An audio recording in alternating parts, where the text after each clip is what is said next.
Still morning, right? This is a late morning show as of right now, moving towards lunchtime. Correct. Still trying to get my ducks lined up in order here, which includes reminding our weekly guests that we have shifted our lives 1 hour earlier, especially somebody like Nikki Chavanelle, who's been one of our routine guests every week since the show started over 2 years ago. So, Nikki, thanks for adjusting your life in a minuscule way just 1 hour earlier. Appreciate that. How are you today? I'm great. Not up to too much. So an hour shift is no big deal. I got you guys. Okay. It's just another, it'll be another Zoom press conference, I'm sure, for the Razorback players later on, detailing whatever happened during today's practice. What stands out when I read some of the media reports and you hear Sam Pittman talk about the position. He views the position as center as the most important on the offensive line, and I think Sam, being an offensive line coach, might look at that position as the most important on the field. 6 Razorbacks have taken snaps at center during preseason camp, which I think says more about what Coach Pittman might expect as far as the pandemic is concerned in the next few months. But, man, that's a lot. But it also says that he's viewing this group of linemen as sort of like, maybe this isn't the best way to put it, but I wonder what you think, like interchangeable parts.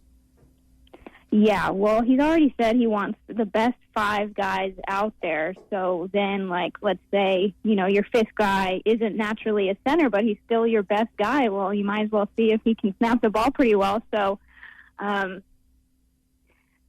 think that in general, you got to get as many guys out there snapping as you can, because he said he wants to travel 3, and then you might also have some, quarantined guys or whatever. So it still looks like Ricky Stromberg is the leader at center, with Ty Clary and Shane Clennon, backing him up. But, there are going to be interchangeable pieces, and I think that's smart, because in this climate, in this situation, you need as much depth as you can get.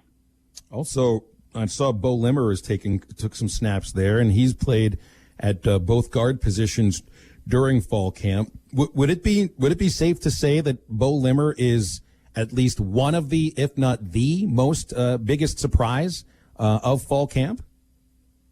Well, I would say Brady Latham is more of a surprise than Bo, because Bo actually, fulfilled his 4-game starts or games last year and redshirted, so he had more snaps than Brady did. And they're both at the guard positions right now, Bo at right guard and Brady at left guard. And Brady, to me, in high school, he just didn't look very, physically threatening. But apparently he has quite the mean streak. And last season he would get into fights with guys, because he would go 100% all the time, and not everybody appreciates that. But Bo, when I first met him in East Texas, it was shortly after he had committed.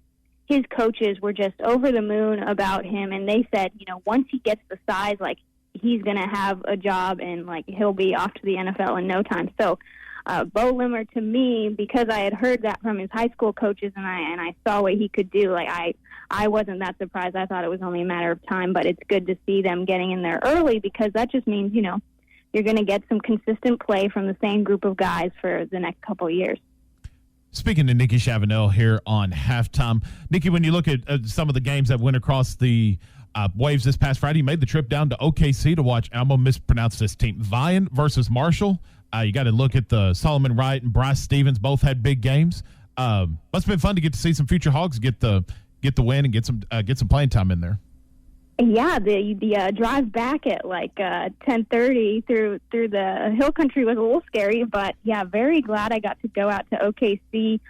Bryce Stevens, very impressive kid. I mean, he's already, everyone knows he's really, really fast, but I liked all the different ways that his offense used him. They had him on, a bunch of different routes, and he was just very consistent. Everything that they threw his way, he got hands on. I think he had 8 catches, 132 yards, and a touchdown. And the offense definitely looked best when they were going through him. And then Solomon Wright, the defensive tackle, he's undersized. He's 6'1". He's about 275, and a lot in the mold of Enoch Jackson, who's already on the team, and they signed in the 2019 class. And I think, he's kind of a risk. Like, Derek LeBlanc hasn't recruited a lot of guys his size at 6'1". He's more of like the 6'3" range is what he seems to like, but he has a ton of athleticism. He's really fast. He runs after guys in the backfield like a defensive end. So I think they're really banking on him, being a very athletic piece for them, but probably not going to play, in the first couple years that he's here. Lots of good games over this past weekend, this past Friday in Arkansas high school football. When you look ahead this weekend, or this coming Friday, lots of out-of-state teams making the trips into Arkansas. I mean, obviously, we talked about the big one with the Texas school coming in to play Bryant. You have several other schools participating in this.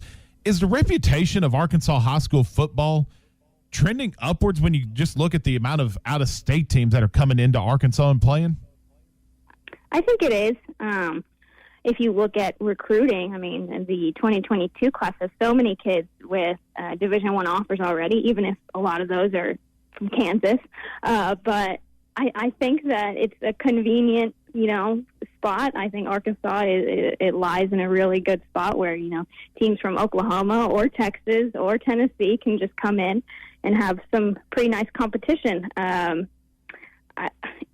Has it been a trend upwards? I'm not totally sure because I just don't know the historical context. But if I was a coach, I would have no problem playing a team in Arkansas and feeling like that would be, a good competitive game. We got this text coming in here on YouTube real quick, and he's asking, come signing day, will Keytron Jackson be an Arkansas Razorback?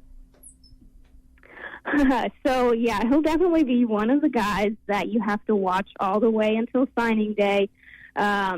His commitment a couple of weeks ago, he had recorded a video apparently for Texas and then changed his mind and then recorded a new video committing to Arkansas. So, obviously, if you're that close on a decision and then you change it up within a couple weeks, there can definitely be some swaying going on, and TCU is also a big factor. But his relationship with Stepp since the very beginning has been unlike any other.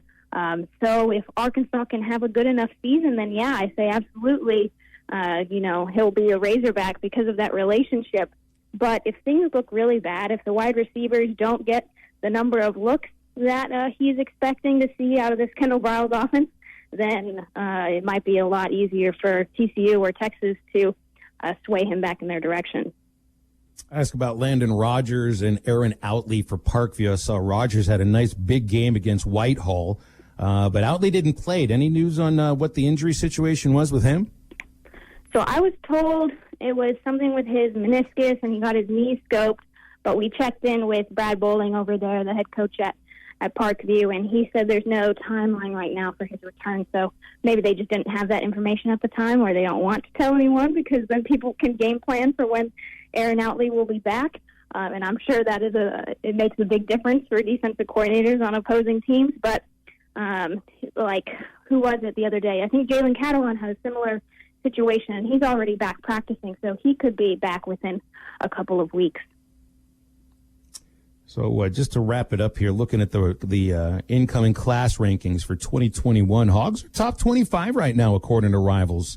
8th in the SEC, have the 4th most commits in the conference. So, at least judging by the rankings right now, things are looking good. But is there a good chance that the class could slip just based upon, what's happening with schools like Auburn and Carolina and Ole Miss, because they don't have as many commits as Arkansas right now?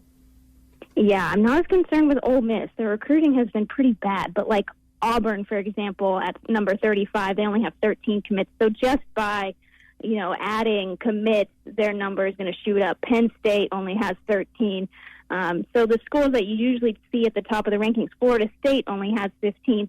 All of that will force them up in the rankings and will force Arkansas down unless Arkansas gets some boost to their commits rankings and ratings. That could help a little bit, but I would expect Arkansas in the, probably 30-35 range by signing day, which is really good considering all the circumstances, because when you can't get 4 stars on campus, you typically can't get them to commit, and that's kind of the situation here. Luckily, Keyshawn Jackson had been able to come to campus, so they were still able to get him. Last thing I want to touch on here, the Big Ten has been so, it's just been dysfunctional more than anything in the last couple of months, and that continues to today, where you just get multiple reports from school presidents that one doesn't even know how often they voted or that they don't vote on an often basis. You get another school president that says we're going to announce tonight that we're playing football. Ohio State in the last 2 weeks has had 2 players, both first rounders, opt out.